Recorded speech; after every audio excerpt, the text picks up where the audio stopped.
¿Qué tal? Una vez más, esta vez haciendo otro video.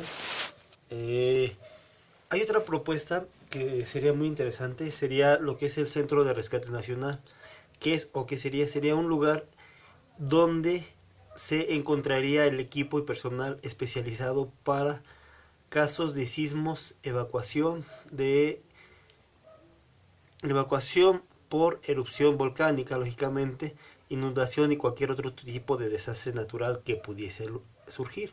¿Cómo se llevaría a cabo? Tomando personal de las Fuerzas Armadas, se capacitarían a alguno de estos para rescate. Desaparecidos,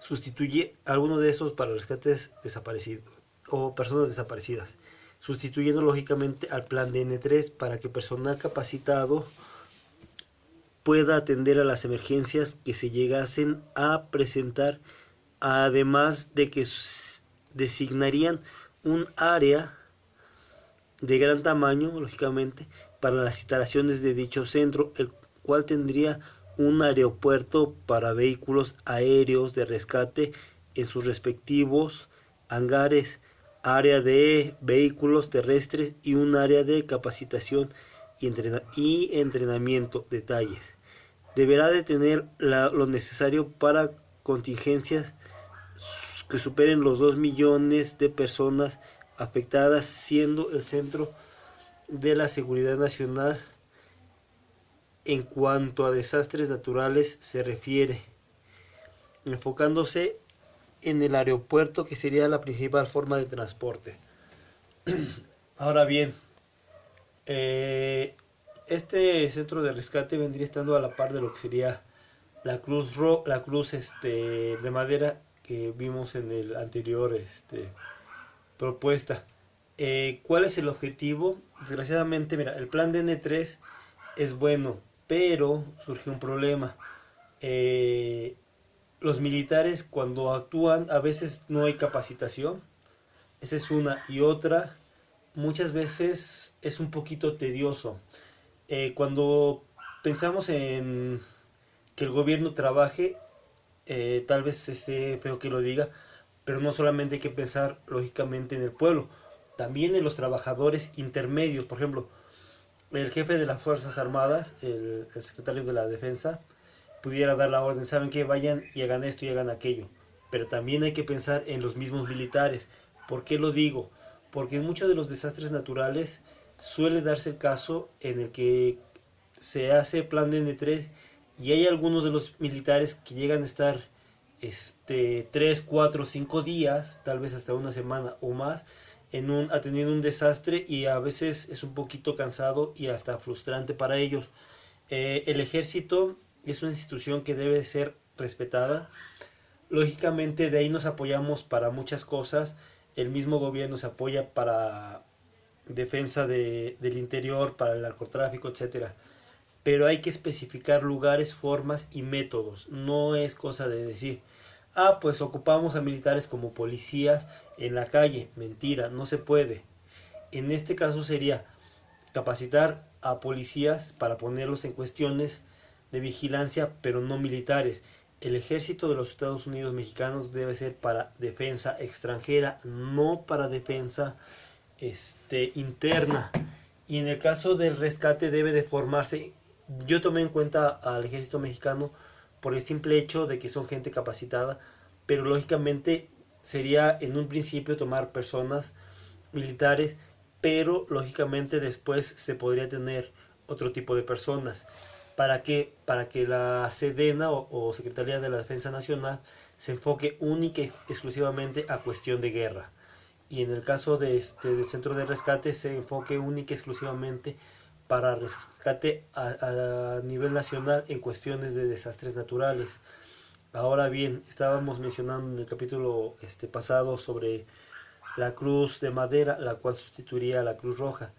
Se podría capacitar y vendría siendo una especie de unión. La diferencia es de que el Centro de Rescate Nacional vendría estando en un lugar específico para situaciones megalíticas, por así decirlo, cuestiones un poquito mayores, porque por ejemplo, si llega a haber algún edificio que se colapsa, de pronto hay 10, 20 personas heridas, pues lógicamente se podría hacer uso de la cruz de madera. Sin embargo, cuando el número supera cierta cantidad, ahí vendría siendo lo que entrando en funcionamiento el centro de rescate.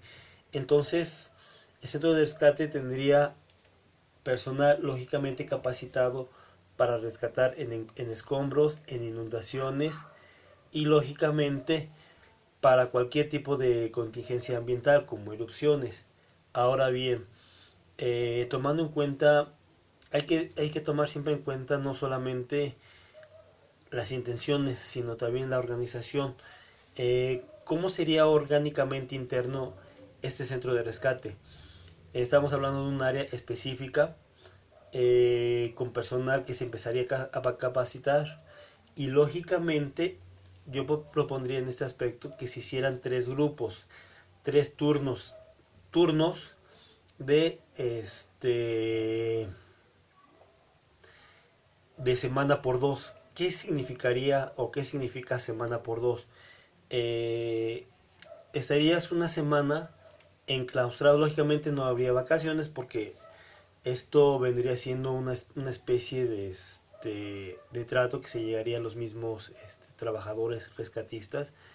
Ellos tendrían un salario base, descanses o trabajes, tú tienes tu salario fijo y nada más. Y si trabajas tiempo de extra, porque a lo mejor el desastre fue mayúsculo, lógicamente se tendría que dar una compensación extra. ¿Qué consistiría el turno de semana por dos? Durante 7 días serían tres grupos. Un grupo determinado estaría encuartelado durante 7 días sin salir por cualquier contingencia que llegase a presentar. Empezaría el sábado en la tarde, supongamos, saldrían unos y el sábado en la tarde de la siguiente semana entrarían los otros. Entonces descansarían dos semanas y trabajarían una. ¿Por qué razón? A veces como militar es frustrante que de pronto estés enclaustrado o encuartelado durante mucho tiempo sin ver a tu familia y a veces es un poquito desesperante que de pronto quieras salir. Trabajo de turnos de 24 por 24 a veces es insuficiente. Es importante tomar en cuenta las condiciones del ser humano y en este aspecto de semana por dos vendría siendo durante los 7 días que dura una semana estarían enclaustrados. Lógicamente habría entrenamiento en ese tiempo, habría capacitación y si se llegase a presentar actuarían. Y la siguiente semana sería para el turno B y la siguiente semana para el turno C. Entonces los militares tendrían 2 semanas de descanso y una de trabajo. 2 semanas de descanso y una de trabajo. Los rescatistas más bien. ¿Qué pasaría si las contingencias llegasen a ser mucho mayor? Es decir, tendríamos un centro de rescate conformado por unas 500 personas, supongamos. 500 personas o hasta 700 bien definidas. Entonces, supongamos que fueron 700. 7 por 3, 21. 2100 personas estarían divididas en tres turnos. Si, la contingencia ambiental es una contingencia mínima, lógicamente con 700 personas en este tipo de acciones perfectamente se llevaría a cabo de manera normal. Las 700 actuarían lógicamente como una sola persona, ayudando a todas las personas con el equipo necesario, lógicamente, con todo lo que se requiere. Y a la siguiente semana, a lo mejor no hay mucho problema. La siguiente, cuando termine su turno, podría darse el cambio de turno en el área afectada. Y ya lógicamente los que estuvieron esa semana, o a lo mejor se presentó un miércoles, y ellos estarían hasta el sábado en la tarde y entraría el otro equipo.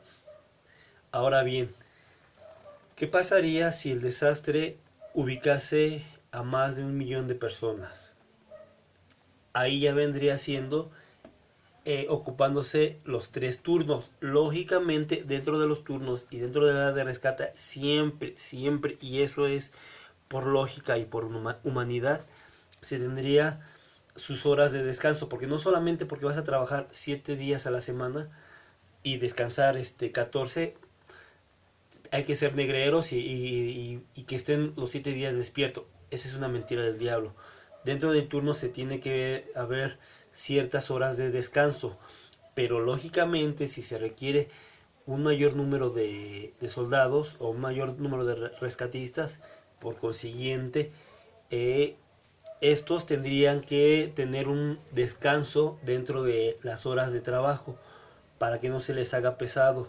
Y lógicamente si se requieren los 3 turnos actuar al mismo tiempo, por consiguiente se les daría a ellos, se les pondría un tiempo extra, que es lo que se necesitaría, y también se les daría un poquito más tiempo de descanso, porque sus 14 días de descanso estarían siendo ocupados por la atención que requiere dicho desastre.